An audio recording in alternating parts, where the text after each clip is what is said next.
Welcome once more. Please subscribe, give it a like, leave a comment, share our video, and watch it all the way through to show support for the incredible work being done and to make sure you don't miss any important updates on the Pi network. Are you disappointed that your KYC process is still pending, that you can't complete KYC, or that your application hasn't been validated yet? Then you should watch this video to the end. First and foremost, more KYC validators are required. The quantity of human validators in each country now largely determines the number of successful KYC validations.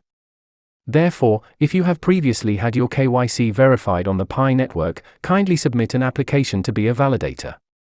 The number of pioneers who have been validated expands the pool of potential validators. A lack of validators in your location may be one of the factors contributing to the length of your KYC procedure. The core team has been putting a lot of effort into growing the number of Pi network KYC validators. However, additional steps are required, such as finishing the KYC application procedure and applying to become a validator. Or, to put it another way, pioneers can seek to become validators to assist with KYC once their KYC has been approved. The network first randomly selects a small number of pioneers for KYC each day. Contrary to what some pioneers have been writing to me, they contend that the network maintains randomness by only selecting fresh pioneers for KYC, and ignoring veteran pioneers while queuing work for validators. This is a deliberate system design decision made to prevent validator irregularity. It is simple to increase the number of KYC invites using technology. They would invite everybody if it were an easy event. However, they must first ensure that the large number of invitations does not result in bottlenecks that prevent system bootstrapping and expansion in general. Due to the variety of languages and ID types used around the world, the core team has considerably increased system scaling, machine automation, and can now handle more Pi network KYC applications than before.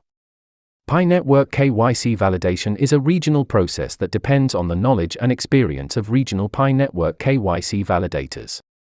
As a result, each country or region needs a sufficient number of validators to approve the KYC applications of other pioneers, which attracts more potential validators to the Pi network KYC.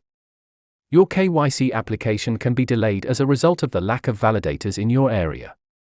Until there are enough validators from unbootstrapped localities, members of the core team and chat moderators are continuously evaluating KYC applications from those places. The number of bootstrapped countries or regions has increased as a result of these options, helping the system to include those nations or regions that are still developing. With approximately 80% of the world's population represented, the PicoIn KYC system has so far bootstrapped the human validation workforce across 77 countries and regions. What will the Pi network's KYC look like in the future, along with improvements to user experience and bootstrapping validation? In order to reduce its reliance on human validators, the network will endeavor to improve its validation algorithm so that more work may be automated by computers. This will make it easier to scale the Pi network KYC solution to all pioneers, regardless of location or background. Finally, technical roadblocks are being removed as the Pi network KYC infrastructure is being improved. As a result, the network's capacity for handling KYC applications has greatly risen, and pioneers' enthusiastic involvement helps to maintain the goodwill. If you subscribe, stay tuned for further information. I appreciate your support of my channel by watching, enjoying, commenting, subscribing, and remembering to check back for fresh content.